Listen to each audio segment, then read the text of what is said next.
दोस्तों नमस्कार। हमने देखा भाषा की प्रकृति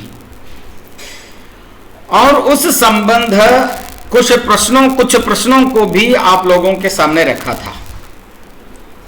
अच्छी बात यह है कि आप लोगों में अनेकों ने सही उत्तर उन प्रश्नों का ढूंढ निकाला है और रिफ्लेक्शन नोट में लिखे भी हैं।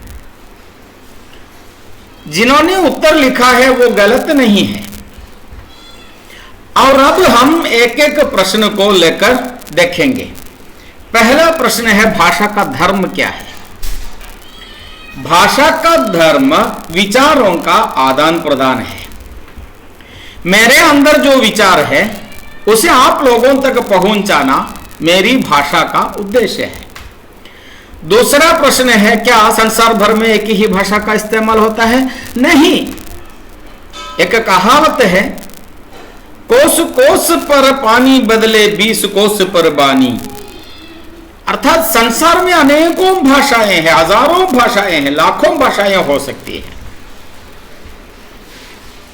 और एक ही भाषा के अंदर अनेक बोलियां भी होती हैं। और तीसरा प्रश्न है कि मातृभाषा क्या है?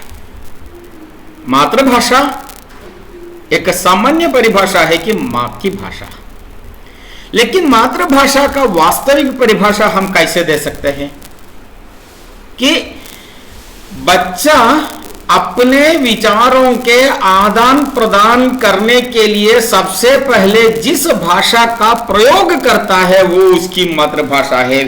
जिस परिवेश में वो पलता है, जिस परिवेश में वो अपनी भाषाओं के विचारों का आदान प्रदान स्वाभाविक ढंग से करता है, वो उसकी मातृभाषा है। और हिंदुस्तान में हिंदी किन किन की मातृभाषा है? अगला प्रश्न है। हिंदुस्तान में राजस्थान, मध्य प्रदेश, उत्तर प्रदेश, बिहार, हरियाणा, हिमाचल प्रदेश आदि जगहों पर हिंदी उनकी मातृभाषा ही है, मातृभाषा है। और अगला प्रश्न है, किन किन की संपर्क भाषा है? आजकल ऐसा हो गया है, दक्षिण भारत में केरल और तमिलनाडु को छोड़कर, उत्तर भारत में कश्मीर को छोड़कर, पूर्वी भारत में जिसे हम 7 सिस्टर्स कहते हैं ना, उन राज्यों को छोड़कर बाकी सभी भाषाओं में हिंदी से हम विचारों का आदान प्रदान कर सकते हैं, हिंदी द्वारा संपर्क बना सकते हैं। विश्व स्तर पर हिंदी का इस्तेमाल कहां कहां होता है? हम जानते हैं कि भारत में हिंदी का इस्तेमाल होते हैं और हिंदी का ही एक भेद है उर्दू। पूरे पाकिस्तान में, मध्य एशिया में हिंदी से काम कर सकते हैं, यूरोप में हिंदी से काम कर सकते हैं और अफ्रीका में कुछ जगहों पर, मॉरिशस जैसे जगहों पर हिंदी उनकी भाषा है। एशिया में मलेशिया हिंदी भाषा है। नेपाल में, पूरे भारत में ही नहीं पूरे संसार में फैली हुई एक भाषा बन गई है। लगभग 100 करोड़ जनता आजकल हिंदी का इस्तेमाल करते हैं। और देश के सरकारी कामकाज में हिंदी की भूमिका क्या है? राज्य सरकारों में हिंदी की भूमिका राज्य सरकारों के निर्णय के आधार पर है। जिस राज्य में हिंदी मातृभाषा है उस राज्य में हिंदी सरकारी तौर पर हिंदी से कामकाज होता रहता है। और जिस राज्य में हिंदी उनकी संपर्क भाषा है वहां भी हिंदी से इस्तेमाल हम कर सकते हैं। और इसके अलावा केंद्र सरकार के कार्यालयों में हिंदी एक अनिवार्य विषय है। जो भी फाइल बनाया जाता है हिंदी में भी बनाया जाता है। हिंदी प्रांतों में भी एक व्यक्ति यदि प्रश्न हिंदी में पूछे केंद्र सरकार के कार्यालयों में तो उसका उत्तर हिंदी में देने के लिए बाध्य है, देना पड़ता है उनको। तो हिंदी का विकास हो रहा है राष्ट्रभाषा के रूप में, नहीं राजभाषा के रूप में। हिंदी किस लिपि में लिखी जाती है? हम जानते हैं आमतौर पर देवनागरी लिपि में हिंदी लिखी जाती है।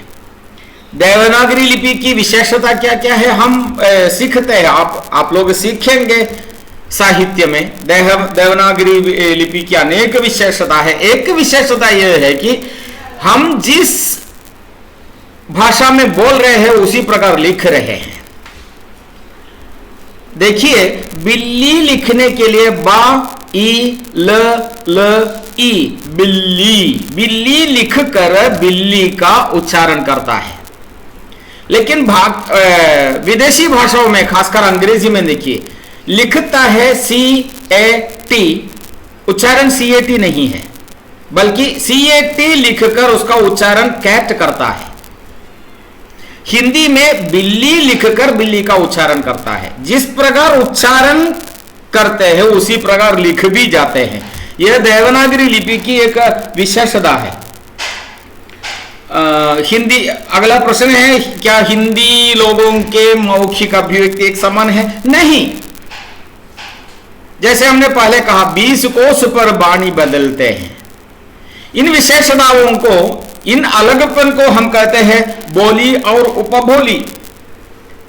मौखिक विषमताओं की इन विभिन्नता को हम कहते हैं कि बोली। प्रमुख बोलियां कौन कौन सी है? अवधी है, भोजपुरी है, बिहारी है, राजस्थानी है, व्रज भाषा है, खड़ी बोली है अथवा कौरवी है। अनेक बोलियां हिंदी के है, प्रमुख है, जो पहाड़ी भी है। प्रमुख बोलियां कौन कौन सी है? ये सब हिंदी की प्रमुख बोलियां हैं।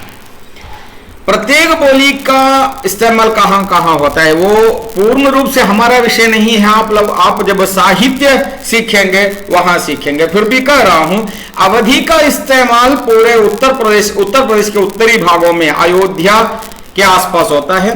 व्रज भाषा का प्रयोग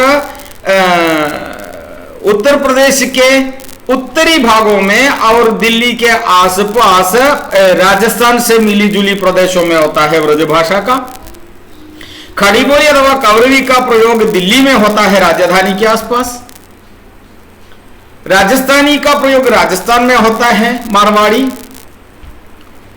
और हरियाणी का प्रयोग हरियाणा में होते हैं और पहाड़ी का प्रयोग हिमाचल प्रदेश में होते हैं। प्रमुख बोलियों का प्रयोग इस प्रकार होता है। और भी अनेक बोलियां हैं, वे आप लोग सीखेंगे। शिक्षा और साहित्य के क्षेत्र में आजकल किस बोली की प्रमुखता होती है? शंका नहीं है, हम जिस बोली को बोलते हैं उसे कहते हैं खड़ी बोली अथवा कौरवी। आजकल हिंदी का इस्तेमाल राजकीय स्तर पर जिस बोली का प्रयोग होता है उस बोली को हम कहते हैं खड़ी बोली भाषा। यह खड़ी बोली हमारा विषय है आजकल सामान्य तौर पर जिसका इस्तेमाल होता है। धन्यवाद। आप इसे सुनिए और अपना रिफ्लेक्शन नोट को और बड़ा बना दीजिए।